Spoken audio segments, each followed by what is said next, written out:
Vamos a ver en esta primera clase sobre Juana Inés de la Cruz, aspectos generales de su vida, de la producción intelectual que realizó, de las influencias filosóficas y de las condiciones históricas, materiales en las que se dio su vida en el Virreinato de Nueva España, actual territorio de México. Vamos a conocerla un poco más por ser una autora poco conocida, así que nos detendremos con más detalle en su biografía, que a diferencia de otros autores que vamos a ver en esta materia, en los cuales no nos detenemos a hacer un repaso biográfico. Ella nace como Juana Inés de Asbaje y Ramírez, es hija de un español y de una criolla, y nace en un pueblo del Virreinato de Nueva España en 1648 y muere en 1695.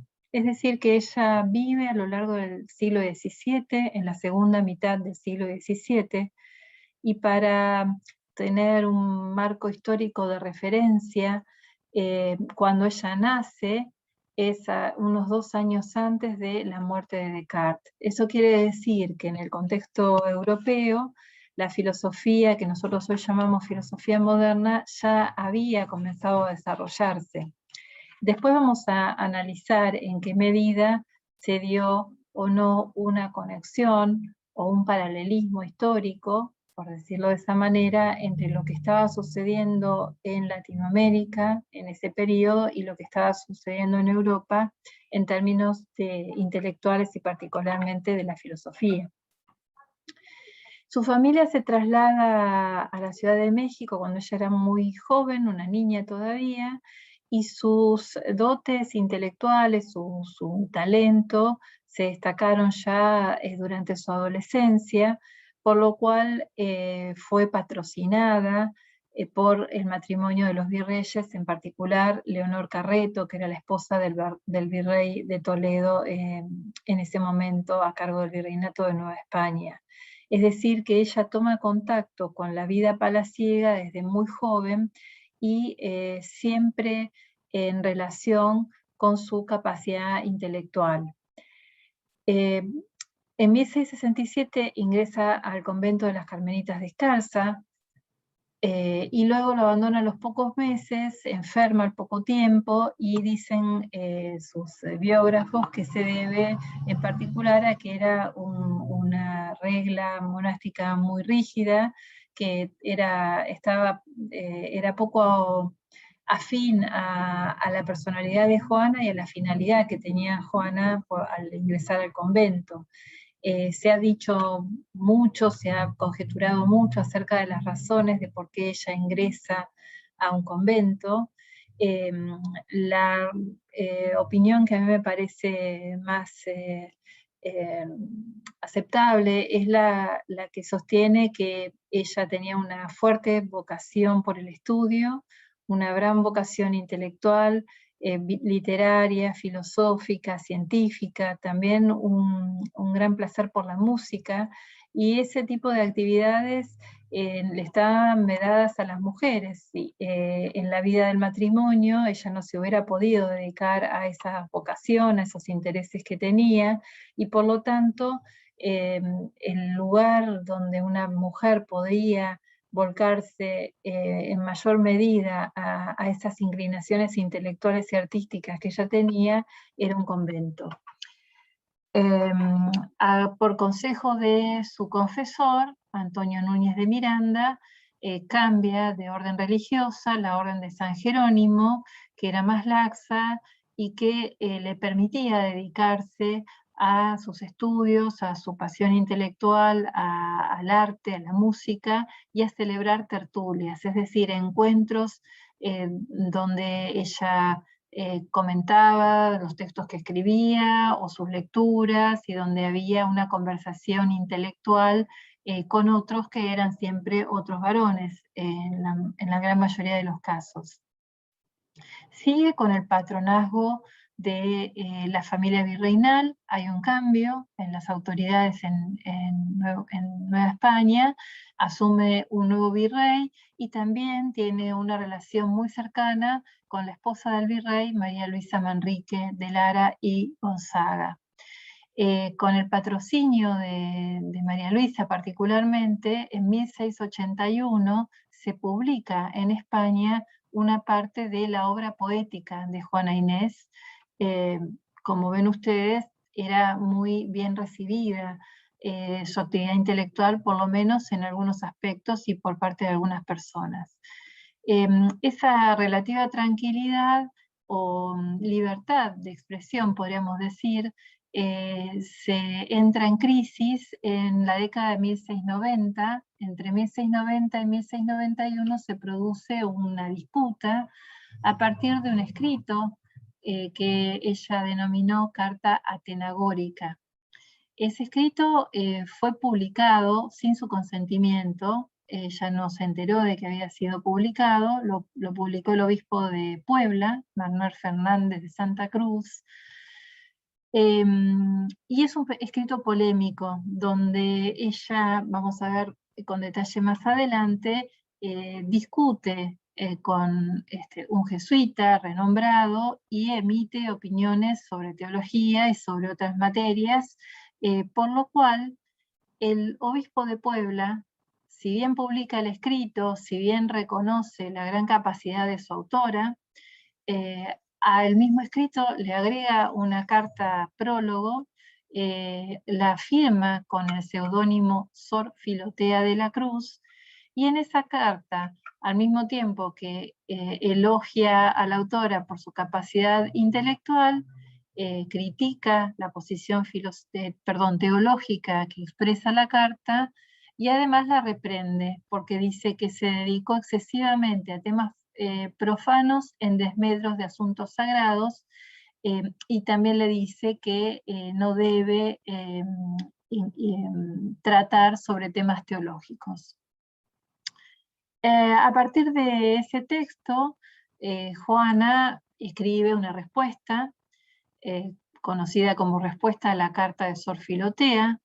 Ese texto se publica póstumamente, pero es un texto que circula en su época y se conoce qué es lo que ella sostenía. Y es un texto donde ella reivindica la libertad de pensamiento, la libertad de expresión y el derecho de las mujeres a ser educadas. Sin embargo, en 1693 deja de escribir, entra en crisis, y poco tiempo después, un par de años después, directamente abjura, ¿no? Se retira de toda la actividad intelectual que ella mantenía en el convento, entrega sus libros, entrega su colección de instrumentos científicos y musicales y se dedica a tener la vida que cualquiera de sus hermanas de convento tenían, es decir, deja de lado sus actividades artísticas e intelectuales. En 1695 hay una peste que afecta al convento y ella muere contagiada. Vamos ahora a ir un poco más en detalle después de este repaso para conocer qué obra produjo Juana Inés. Tiene una obra muy prolífica y además muy variada, ¿no? Por un lado, por una gran cantidad de poemas, muchos de ellos sonetos. Ella escribe poesía barroca, por eso es también una de las autoras latinoamericanas más estudiadas en los estudios literarios, en la historia de la literatura latinoamericana. Y también tenemos que decir que en rigor, como intelectual, ha sido prioritariamente estudiada como una gran literata, como una gran prosista, poetisa, y más tardíamente comenzamos a estudiarla por el gran e interesante contenido filosófico de su obra. Además de esta poesía barroca, también escribió villancicos, varias obras teatrales, tiene algunos textos en prosa, algunos de los cuales son los más importantes para reconstruir su pensamiento filosófico.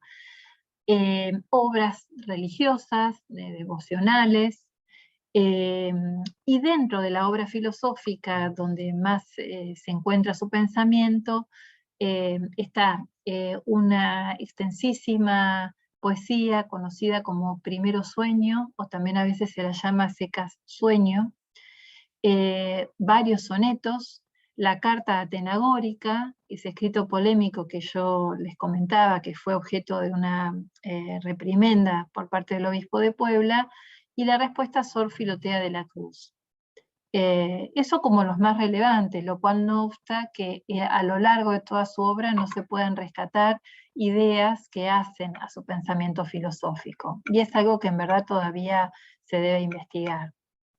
Como les decía, ella tuvo una primera publicación de sus obras en vida, luego por supuesto hubo obras póstumas, y también se dice, hay un investigador de apellido Redmond, que escribió unas súmulas, ¿no? Es decir, pequeñas sumas de lógica, pero es una obra que está perdida. Vamos a ver ahora cómo fue su formación y su perspectiva filosófica en términos generales. La formación que tuvo fue como autodidacta. Parte de esta información nosotros la obtenemos de esa respuesta a Sor Filotea de la Cruz, en la que le escribe al obispo de Puebla para reivindicar su trabajo intelectual, y ahí nos cuenta que ella tenía una fuerte inclinación y quería aprender desde muy chica, aprender a leer y a escribir, y estudiaba constantemente, aun cuando se lo prohibían, cuando le prohibían leer libros, los libros de papel, como ella sugiere, leía en el libro del mundo. Entonces ya nos evoca en ese texto autobiográfico una gran vocación, una gran inquietud por saber desde muy pequeña. Y en varias disciplinas, como ella nombra, en filosofía, en gramática, en lógica, en astronomía, en física, en lo que nosotros podríamos llamar las ciencias naturales, pero también en la música, en donde ella tiene también una mirada de la música como un saber que no tiene que ver tan solo con el aspecto artístico y creativo de la música, sino como una manifestación del ser humano que capta ciertas relaciones que tienen las cosas entre sí, y eso remite también a ciertas concepciones del platonismo y del neoplatonismo que son marcas en su obra. También podemos reconocer que ella conoce la escolástica del siglo XVI y del siglo XVII, que es habitual en el contexto virreinal de la Nueva España, y eso se puede observar muy fácilmente cuando leemos sus textos en prosa, sobre todo, y vemos el rigor argumentativo que tiene, la calidad argumentativa, y también podemos agregar los recursos retóricos que utiliza. Entonces, ese conocimiento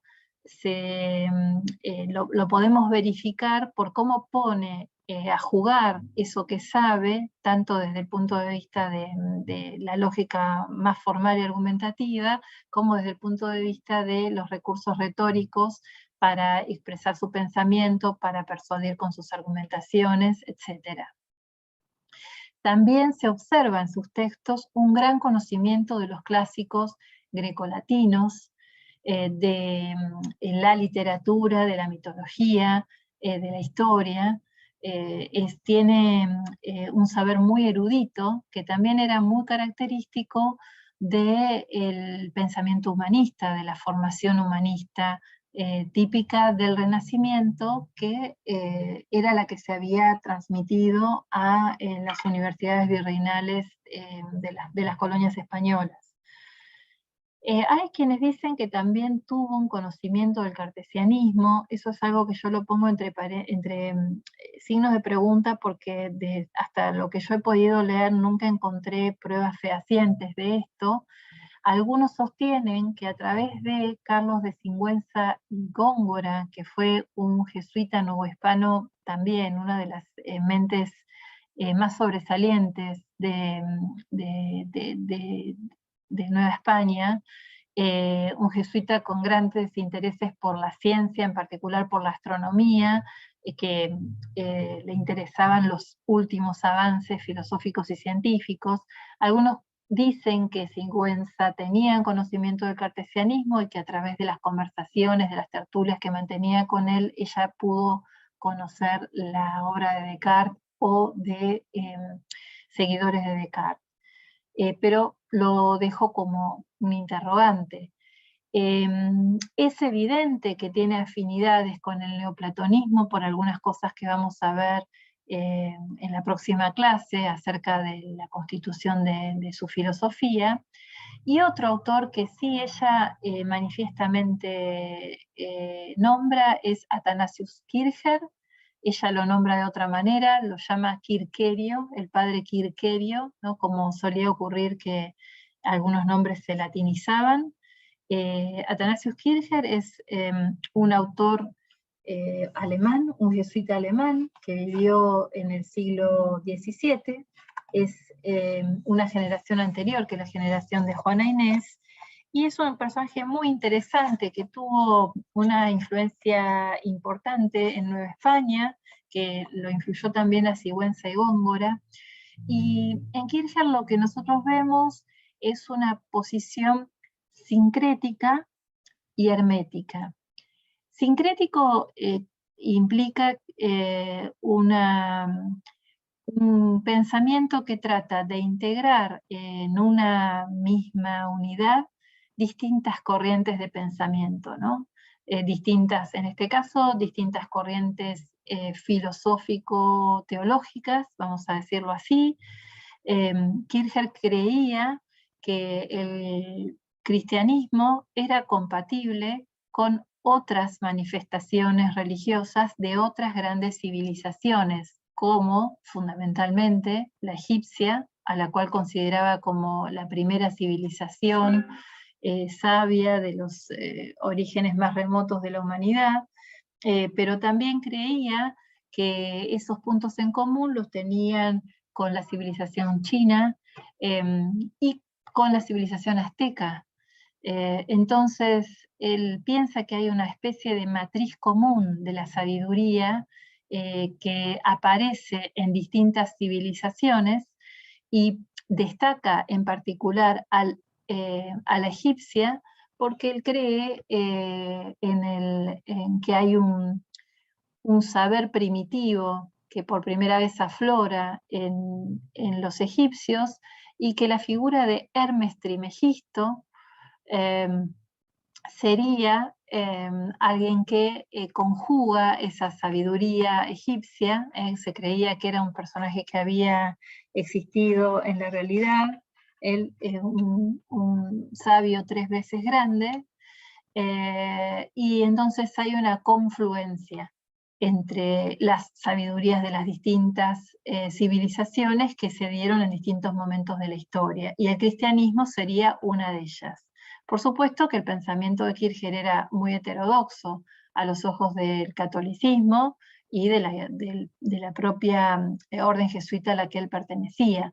Quiero destacar este caso porque es una mirada muy interesante que desde el occidente europeo integra al oriente, ¿no? Bueno, a China, al mundo egipcio e incluso al continente americano, a esa tierra nueva para los europeos, en la que encuentra que los aztecas también contienen una sabiduría fundamental.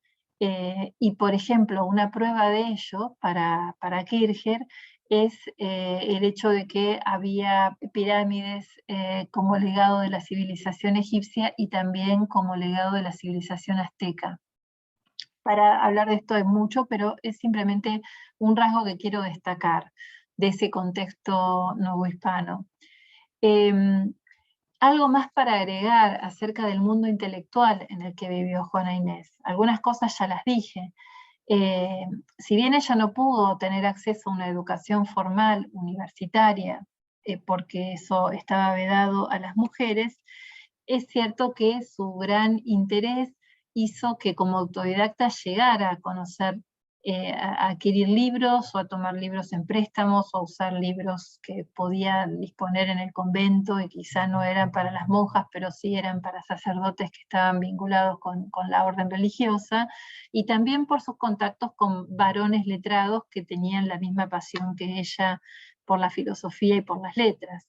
Entonces, la filosofía que era oficial, por decir así, en el mundo novohispano, era la filosofía escolástica que se había renovado en los siglos XVI y XVII con esta segunda escolástica que, bueno, era la tendencia fundamental de la filosofía enseñada en las universidades europeas. Ese es un tema que nosotros en el programa más extenso de la materia lo vemos en la unidad 2, que este año no lo damos, pero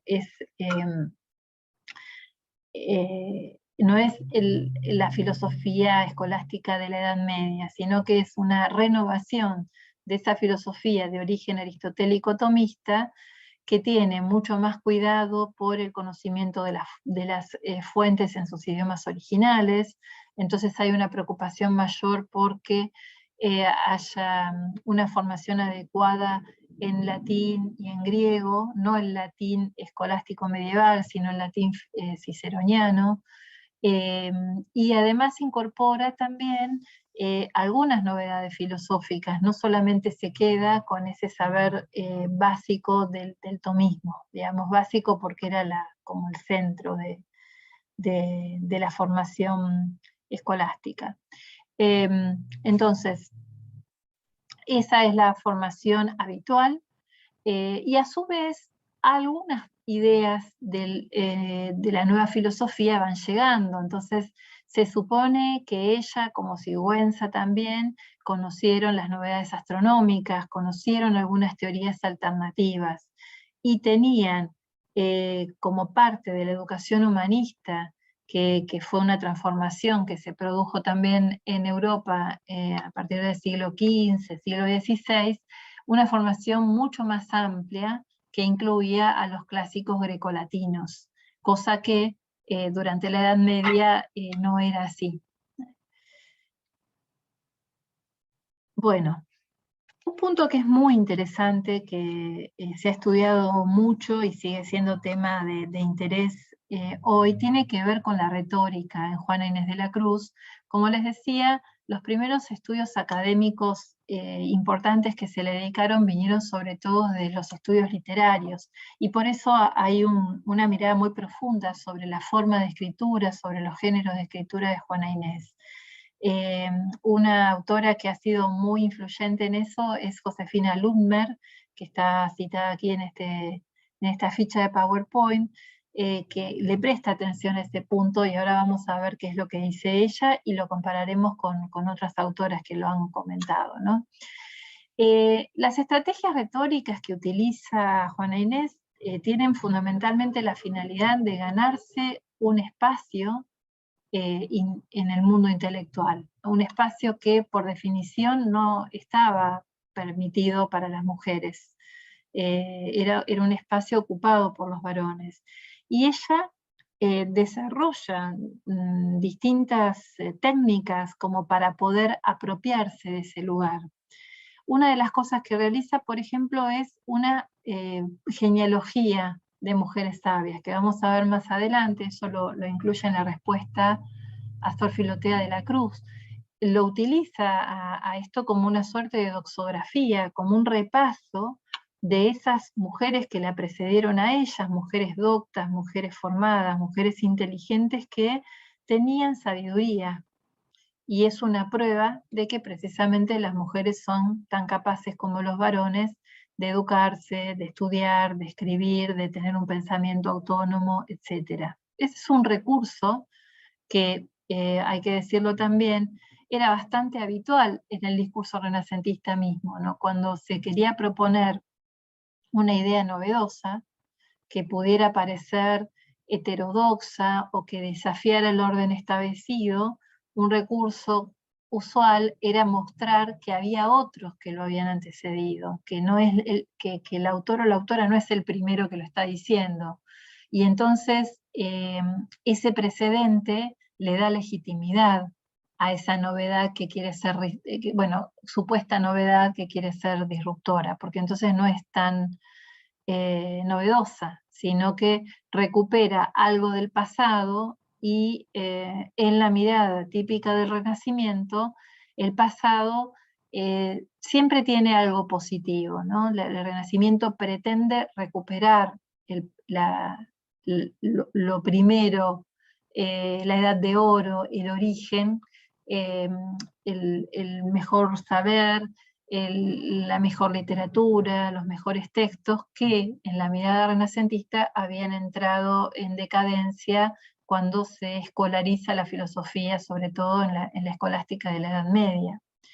Entonces, si bien Juana Inés está viviendo en el siglo XVII, es decir, en una etapa posterior al Renacimiento, que el Renacimiento transcurre entre los siglos XV y XVI, yo encuentro en ella ciertos movimientos o ciertos gestos intelectuales que la vinculan en algún punto con estrategias de renacimiento. Y una de ellas es esta apelación a lo anterior, a la antigüedad, al pasado, como una estrategia de autolegitimación. Otra cosa que hace también es utilizar una técnica que se llama modestia afectada, un locus retórico, por la cual ella se empequeñece a sí misma, autoempequeñecimiento, autorreducción, y van a ver en varios textos, en la respuesta a Sor Filotea, que ella muchas veces habla de ella como ignorante, que sus textos son apenas borradores, unos pequeños papelitos que escribió, ¿no? Como si lo que ella produjera no valiera mucho la pena, como si fuera incapaz, como si fuera ignorante. A la vez también muestra que ella obedece a los mandatos de sus superiores cuando le dicen, bueno, no debes hacer esto, no debes leer, no debes escribir. Y si no, cuando ella escribe, lo hace por el mandato de sus superiores. Y a la vez, otra obediencia que muestra es la más importante. Ella dice que hay una vocación, un deseo natural muy fuerte que ella tiene, es parte de su naturaleza, una vocación por el estudio, por saber, por conocer, una enorme curiosidad. Y esa curiosidad la puso en ella nada menos que Dios, con lo cual, en definitiva, cuando ella estudia, está obedeciéndolo a Dios, ¿no? Ahí estamos viendo cómo hay un uso muy interesante de esto. Obedece a la vocación que nada menos que Dios puso en ella. Por lo tanto, al decir eso, en la respuesta a Sor Filotea, también va a mostrar que si alguien la censura o le reprocha por dedicarse a una actividad intelectual, le están pidiendo que violente, que no responda o que se oponga a lo que Dios mismo puso en ella. Hay así un juego muy inteligente, muy sutil, muy bien construido en su escritura, eso se ve muy especialmente en la respuesta a Sor Filotea, y se ha interpretado de distintas maneras. La mirada que ha sido muy influyente y que a mí la verdad que me parece muy convincente y muy interesante es la de Josefina Lundner, a quien ya había nombrado. Y ella dice que Juana Inés en esas estrategias utiliza las tretas o las trampas del débil. El débil lo que hace es aceptar el espacio que le han sido asignado, ¿no? El débil es un subalterno, hay un discurso dominante, hay alguien que lo oprime, en este caso el patriarcado, ¿no? Ciertas reglas que imponen un espacio muy reducido para la mujer. Ella lo ocupa a ese espacio y en ese sentido se somete porque está ocupando el lugar que le dicen que tiene que ocupar. Entonces por eso dice, yo soy ignorante, yo no soy muy inteligente, lo que escribo son apenas unos borradores. Pero a la vez que dice eso, cuando lo ocupa, lo utiliza como un lugar de resistencia, le da un nuevo significado y con ello busca avanzar pugnando por un espacio mayor. ¿no? Es una estrategia doble, se empequeñece, se obedece, se conforma, entre comillas, con el lugar que le dan, y cuando ocupa ese lugar privado, ese lugar reducido, ese lugar para adentro, busca resistir y busca un lugar amplio, mayor y público. Eso lo vamos a ver un poco más adelante.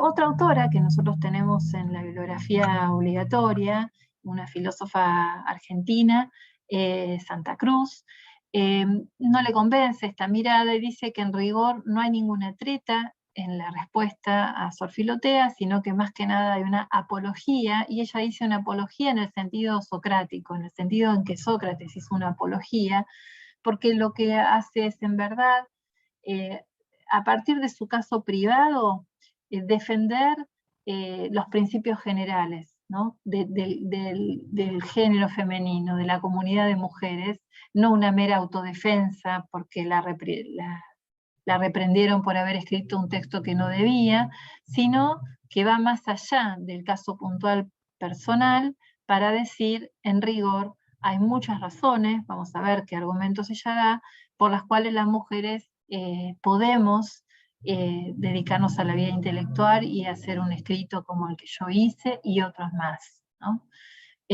Así que es una defensa del género femenino. Y Femenías, otra autora que también tenemos textos en nuestro programa, otra profesora en nuestra casa, por otro lado, junto con Santa Cruz también, ella dice que puede haber perfectamente una articulación entre tretas y apología, ¿no? Que puede haber una apología que a su vez haga algunas trampas del débil y que no hay una incompatibilidad entre una cosa y la otra. Ustedes verán qué mirada le convence o generarán su propia interpretación después de haber leído y analizado su texto. Vamos a ver ahora simplemente los dos últimos textos y luego pasamos a la otra clase. La carta atenagórica tiene este nombre en referencia a Atenea, a la diosa de la sabiduría o de la verdad también. Como yo les decía, es un texto que fue publicado sin pedir el consentimiento de Juana, fue publicado por el obispo de Puebla. Vamos a ver muy brevemente. Ella se pone a discutir el tema de un sermón que dio un jesuita portugués, Antonio Vieira, y el tema de la discusión era cuáles son los dones que Cristo le da a la humanidad. También se le llama a veces los favores que dio Cristo, y en el vocabulario de la época es las finezas de Cristo. Ella no está de acuerdo con la mirada de Vieira, propone una interpretación propia, pero además también lo critica a Vieira en sus críticas a autores que eran autoridades para la teología y la religión de la época, como Agustín de Hipona, Tomás de Aquino, que son muy famosos para nosotros, y también San Juan Crisóstomo, padre de la Iglesia. Según Vieira, el mayor don que Cristo le dio a la humanidad fue dar su vida por los seres humanos.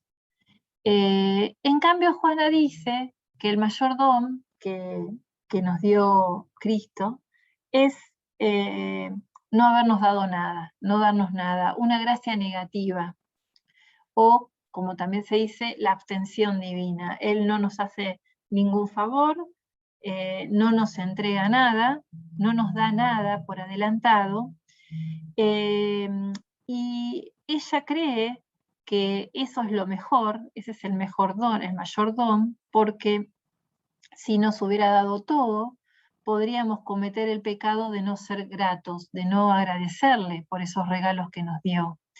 Y así nos hubiéramos dañado a nosotros mismos. Entonces, al no hacernos ningún favor, nos está haciendo el mayor favor. De modo que, finalmente, ya que no nos dio nada, todo lo que logremos en nuestra vida va a ser por nuestro propio mérito, por nuestro propio esfuerzo, y eso a su vez está ligado con la libertad. Somos libres y estamos menos condicionados que si hubiéramos tenido una gracia positiva de Dios. Aquí ella está tocando algunas cuestiones teológicas bastante complejas, que bueno, no vamos a poder extendernos para tratarlas, pero se está metiendo en un tema teológico denso, que en definitiva toca con una discusión entre si somos completamente libres y la vida después de la muerte, tanto el premio como el castigo por nuestras acciones depende exclusivamente de lo que hagamos nosotros y no de que Dios nos dio alguna gracia previa, o si Dios eligió por adelantado que íbamos a salvarnos y que en nuestra vida lo que desarrollamos es simplemente la voluntad de Dios, que ya puso en nosotros la gracia para salvarnos. Es un tema muy típico y discutido en la teología del Renacimiento en particular, pero también retoma discusiones previas de la filosofía medieval. Ahora, como fue reprendida por el obispo de Puebla, ella escribe en la respuesta Sor Filotea de la Cruz, responde a esas admoniciones, incluye además una autobiografía, donde están todos esos componentes de los que vinimos hablando, y muestra cuál es su pasión por el conocimiento. Es el retrato de una pasión, si quieren, parte de ese texto. Y retomando lo que decía Josefina Ludmer, es un relato de su práctica de resistencia, que se enfrenta a ese poder que le prohíbe tanto estudiar como expresarse libremente, como escribir libremente, y en ese texto hay argumentos en favor del derecho de las mujeres a estudiar. Bueno, vamos a terminar acá y en la próxima clase vamos a ver cuáles son sus ideas filosóficas principales.